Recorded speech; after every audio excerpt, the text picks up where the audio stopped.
Good morning, everyone. I am Sharita Knobloch, your Army Wife Network owner and commander, and it is a joy to join you this morning or nighttime or wherever you're watching this for our MilSpouse Empowerment Moment that we do every week here, right here on our Facebook page. Today, we are chatting about sharpening your saw, and that's something very important to me, which we'll get into a little bit more in a moment.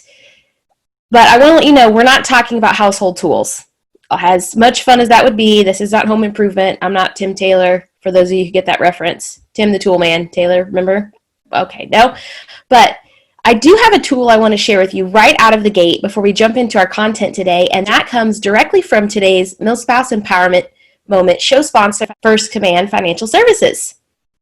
First Command they offer complimentary financial plans for active duty service members E5 and above, and get this, they can help you stay sharp. See what I did there? Financially, and be ready for whatever life in the military might throw your way. Visit them on firstcommand.com to learn more and find a financial coach near you. Thank you, First Command, for your continued support of our network. It is such a joy to work with you, and we sure appreciate that. So as most of you know, we here at Army Wife Network, we cover a variety of topics, often really focused on our pillars: engage, educate, encourage, and empower. That's our favorite one. They all kind of add into that last one. And today's topic is one of my favorites. It's no secret that I'm a big reader. Obviously, I have to do that a lot for school, working on my doctorate, but I read a lot of books, and one of my favorites that I read in college and I still reference now from time to time is 7 Habits for Highly Effective People by Stephen Covey. These habits, it's not unsurprisingly, they build on one another, so they work through the first 6, and then you get to the 7th habit, which is kind of the icing on the cake, right? And the first 6 can't be optimally successful without that 7th one, which is sharpening of the saw. Have you ever heard the story of the woodcutters? Because it's a great analogy that kind of gives you some insight into what sharpening the saw might actually look like. And I want to share that with you now. So once upon a time, because every good story starts with once upon a time, right? There were 2 woodcutters named Peter and John. One day they decided to hold a competition to see who could cut the most wood, because they were very competitive. The rules were simple. Whoever cuts the most wood in one day, they win, right? The next morning, both of them took up their positions in the forest and started chopping away at their fastest possible speed. This lasted for about an hour before Peter suddenly stopped. When John realized that Peter wasn't chopping wood anymore, he was really excited. He must be tired already. So he continued to chop down his trees at double the pace. A quarter of an hour passed. John heard his opponent chopping again. They continued. John was starting to feel pretty tired, but the chopping from Peter's side of the forest stopped again. So John continued on with a smile on his face, certain of his impending victory. This went on for the whole day. Every hour, Peter would stop chopping for 15 minutes while John kept going relentlessly, no breaks. When the competition ended, John was totally confident that the win was in the bag and he was triumphant. But to John's astonishment, when they started calculating and counting up all of the wood that was cut, they realized that Peter had actually cut down much more wood. And although Peter was tired, he wasn't nearly as exhausted as John was either. John was just baffled. How could you have chopped down more trees than me? I heard you stop working every hour for 15 minutes, exclaimed John. Well, here's the kicker. Peter replied, it's super simple. Every time I stopped work, every time with those 15 minutes, while you were still chopping down trees, I was sharpening my saw. And there you have it. According to Dr. Covey, sharpening the saw means preserving and enhancing the greatest asset you have, which is you. It means having a balanced program for self-renewal in the 4 areas of your life: physical, social, emotional, mental, and spiritual. I know that for me, when I'm working on a task or have a goal in front of me or just something I need to accomplish, I am the person that wants to just keep chopping. I am that John. I want to just keep going relentlessly without a break, trying to get as much done as I can. But I've learned in my years as a military spouse that if I don't take a break every now and then to sharpen my saw, I'll end up like that first woodcutter, exhausted and sometimes getting nowhere, right? I think it's also important to consider that sharpening our saw doesn't only apply to like our task lists. Of course, that's very important, but it can also apply to a lot of things like problem solving. So maybe the computer's not working, or you're trying to figure something out there, or I'm trying to find something around the house. Like, where did I leave my keys? And the more frantic I get, and the more frustrated I get, instead of being able to take a breath, walk away, and then that's usually when the epiphany comes of course, they're in my coat pocket, or I think I should try this on my computer, right? This concept also applies to parenting, at least for me. Just if you take that break, of course, don't leave the kids unattended, because instead of sharpening your saw, you're going to come back in and find olive oil and flour all over the kitchen. So you'd be mopping the floor and the kids instead of, sharpening your saw. As I was reflecting this week, I wondered what sharpening the saw might look like when we adapt that to MilSpouse life. I would say most of us are busier than ever, especially with the continued difficulties and uncertainty with COVID-19, and many people are now, they've got the go-ahead to PCS, but it's like still the hurry up and wait. We have 1,000 things to do, but we can only go so fast. And so I know like life is always busy, maybe now more than ever. People would sometimes tell me when I get in that position, they would say, take a break, go take, just take a breather, go sharpen your saw. I mean, they don't use those terms, but they say that. And I'm like, I can't, I'm too busy sawing, right? That's kind of our excuse. That's our default.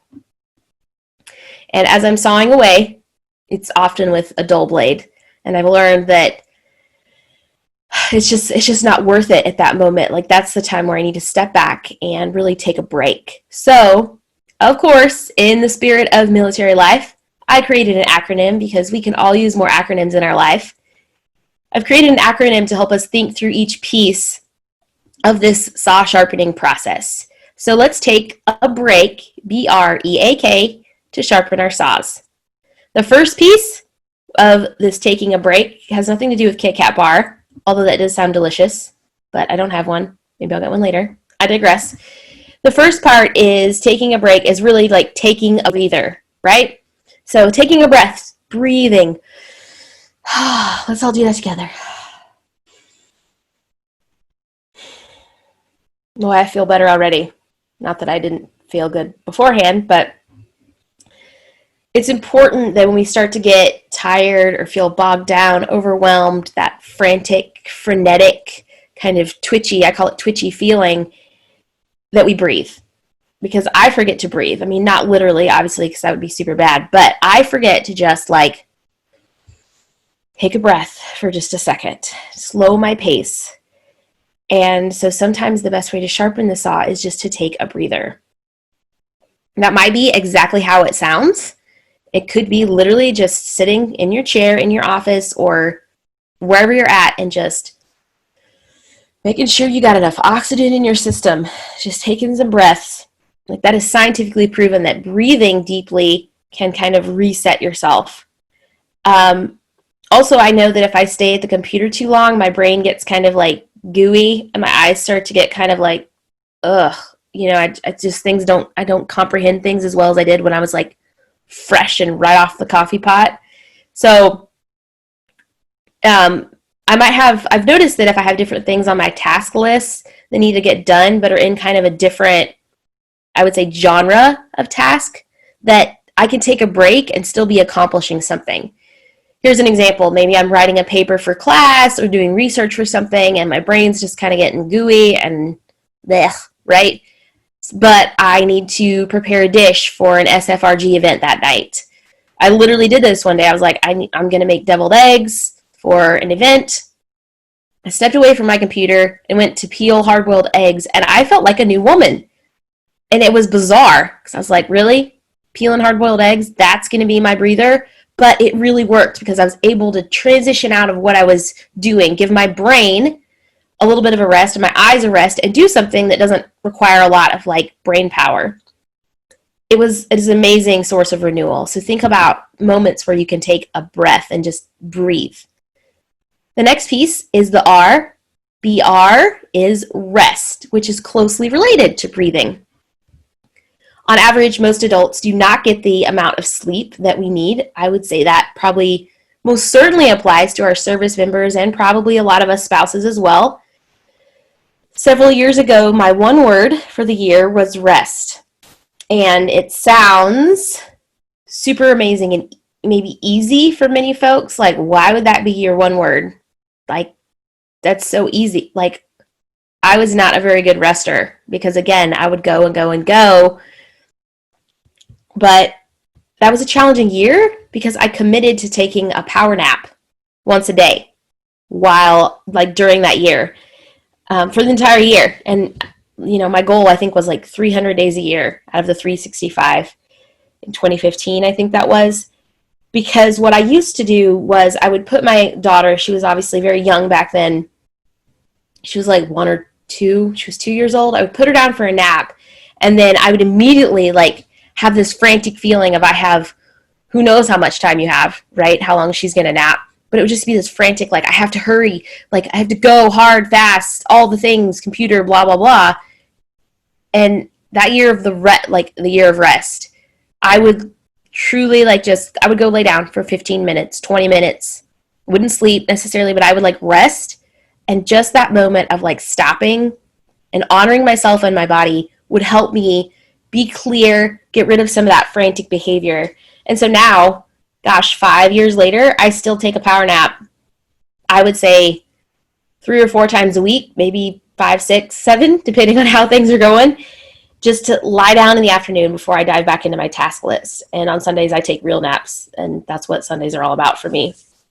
This simple habit has truly changed the game for me. The next part of our break is exercise. That's true. It might seem counterintuitive that if we have a lot of things to do or we're already feeling tired, that exercise would be something that's easy, delete that shenanigan, right? But instead, getting some exercise or some fresh air, moving our bodies, again, kind of goes back to the hard-boiled egg example, really adds a different kind of spin to renewal and sharpening our saw. And that could be taking a break from unpacking all those PCS boxes or repacking them, or searching for your kid's birth certificate that you put in that file folder somewhere in that filing cabinet and you need it tomorrow for school registration or from, checking all those emails. Just stepping away, going for a walk, going for a run, lift some weights, do Zumba in your living room. Those feel-good endorphins for me not only clear my mind, but they get our body pumped up to jump back into our task and our calling. And truly for me, that works better than coffee. It's like a natural caffeine for me. Just a few minutes before I went live, I went for a walk. It was kind of rainy today, and I went for a walk run because I was trying to solve this problem in my brain and my heart, and it was really weighing me down. And I knew I had 2 choices. I could continue to dwell on that and keep chopping away, flailing for a solution, or I could try to step back. And about 2 miles into my walk, finally it hit, and I was like, that's the solution. That's what I could do. And I just felt this switch in my heart, in my soul, this hope that welled up within me. And it was just because I pulled back a little bit from the chopping away at trying to solve this issue. The next part is to ask a friend. Think about your battle buddies. We talk about this over and over again here at Army Wife Network. And our battle buddies are they're priceless. I know that when I'm feeling weary and my saw blade is getting dull, first of all, they can call me out and be like, hey, sister, you need a break. Or just connecting with them, whether that's URL, online, or IRL, in real life, with a friend or another human, can just give us perspective and charge us up, especially if we're extroverts.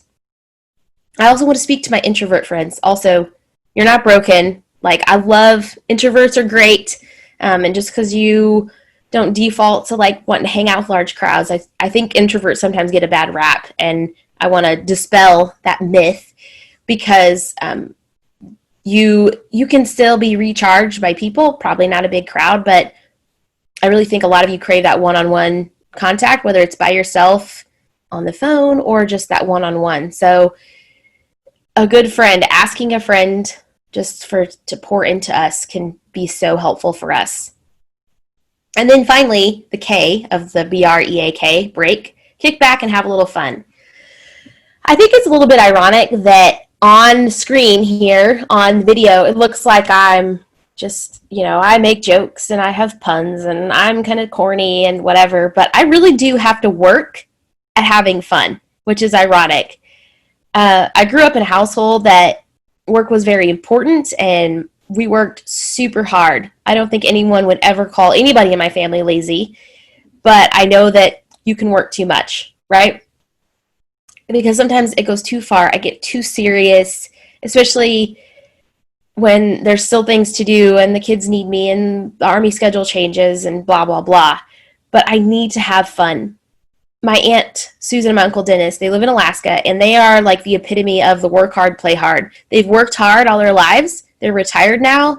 And even when they did work hard, even when they were still working, they would intentionally take vacations and play hard. And I remember a few years ago, I was talking to them while they were visiting at our house. I think we were still in Washington, and I was like, oh my gosh, I got this to do and this to do, blah, blah, blah.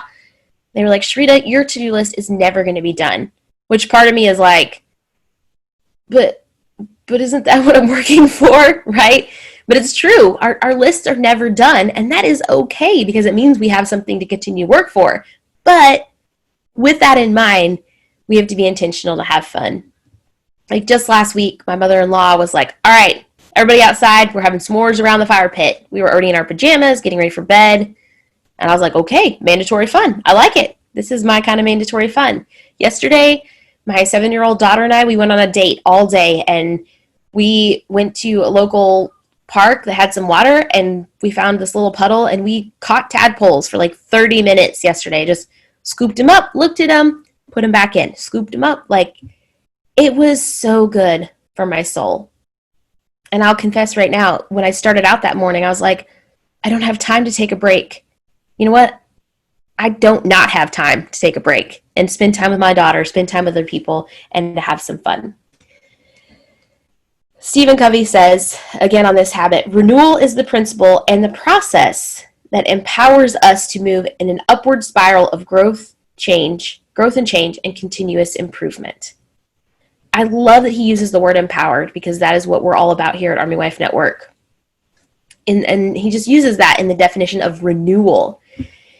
So I want to empower all of you with whoever's doing, whatever you're doing, called as a military spouse, to know that, maybe empowerment and renewal sharpening your saw might be reading one of our blogs or engaging online or listening to a podcast, maybe as you go for a run or a walk or peel those hard-boiled eggs or talk with a battle buddy, take a nap, whatever. I want you to know that Army Wife Network has got your six. This is so important to us, and we want to support you in that because ultimately we all need to take a break, breathe, rest, exercise, ask a friend, and kick back to have a little fun. B.R.E.A.K.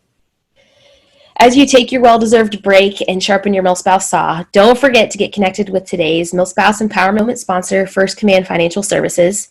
With 4 out of 5 financial coaches coming from the ranks of military spouses or veterans, they are truly and uniquely qualified to help you pursue financial security. Get financially sharp and find a financial coach near you by visiting firstcommand.com. As we wrap up today, I want to encourage you to reach out to us across social media, Facebook, Pinterest, Twitter, and Instagram at Army Wife Network. You can always email us if you need some support or pep talk or looking for a resource. Our email address is info@armywifenetwork.com. Would love to hear in the comments one way that you sharpen your own saw, and hope to see you back here each Thursday for our MilSpouse Empowerment Moments. We'll actually be taking a couple weeks off, I think, to take a breather, take that break for the 4th of July and a little bit of a miniature summer hiatus. But we'll be back in a couple weeks, bringing you more empowerment right here. And in the meantime, I just want to say thank you for joining us, and remember to take that break and stay sharp out there. Engage, educate, encourage. Army Wife Network is your source for military life empowerment. This is your Army Wife Network Command Team signing out. Bye.